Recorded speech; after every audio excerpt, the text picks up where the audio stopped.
7 অক্টোবরের পরের দিন থেকে লেবাননের হিজবুল্লাহ ও ইসরায়েলের মধ্যে লড়াই অনেক বেড়ে গেছে। কিছু ইসরায়েলি নেতা সংঘাত বাড়াতে চান। ইসরায়েলের প্রধানমন্ত্রী বেনিয়ামিন নেতানিয়াহু বলেছেন, লেবানন সীমান্তে বড় ধরনের অভিযানের জন্য ইসরায়েল প্রস্তুত। অর্থমন্ত্রী স্মোট্রিচ লেবানন আক্রমণের আহ্বান জানান।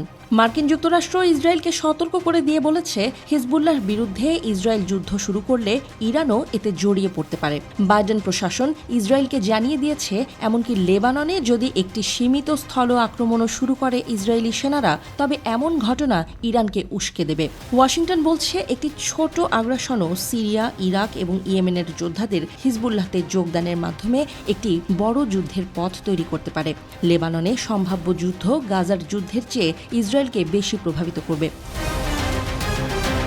হিজবুল্লাহ পাওয়ার স্টেশন, বেনগুরিয়ন বিমানবন্দর, এমনকি তেল আবিবের সেনাবাহিনীর সদর দফতরেও আঘাত হানতে পারে। ইসরায়েলের ক্ষতিগ্রস্ত অর্থনীতি পঙ্গু হয়ে যাবে। লেবাননের হিজবুল্লাহ ইসরায়েলি সামরিক স্থাপনায় নতুন হামলার ঘোষণা দিয়েছে। তারা ইসরায়েলের 91তম ডিভিশনের সদর দফতরে রকেট নিক্ষেপ করে, যার ফলে ইসরায়েলি সেনারা হতাহত হয়। হিজবুল্লাহ জানিয়েছে, এই আক্রমণ ফিলিস্তিনিদের প্রতি সমর্থন এবং আইতারুনের মতো দক্ষিণ লেবাননের গ্রামগুলোতে হামলার প্রতিক্রিয়া।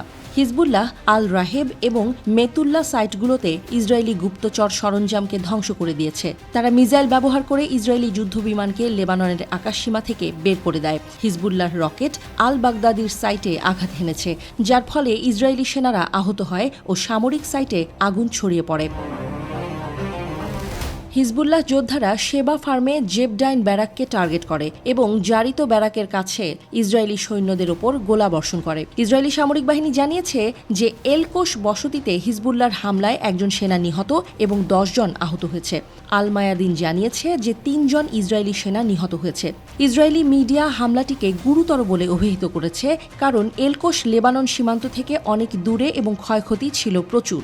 ইসরায়েলি চ্যানেল 13-এর সামরিক বিশ্লেষক অ্যালান বেন ডেভিড বলেছেন, ইসরায়েল হিজবুল্লাহর ড্রোন পুরোপুরি আটকাতে পারে না। হিজবুল্লাহ 8 মাস ধরে ইসরায়েলের প্রতিরক্ষা সম্পর্কে গবেষণা করেছে। তাদের ড্রোন শনাক্ত করা কঠিন। ইসরায়েলের জাতীয় নিরাপত্তা পরিষদের সাবেক প্রধান মেজর জেনারেল জিওরা আইল্যান্ড ইসরায়েলের চ্যানেল 12-কে বলেছেন, ইসরায়েল হিজবুল্লাহকে পরাজিত করতে পারবে না।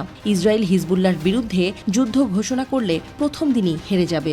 আইল্যান্ড সতর্ক করে দিয়ে বলেছেন, হিজবুল্লাহর ক্ষেপণাস্ত্র ও ড্রোনের কারণে ইসরায়েলের অবকাঠামো সম্পূর্ণভাবে অচল হয়ে পড়বে।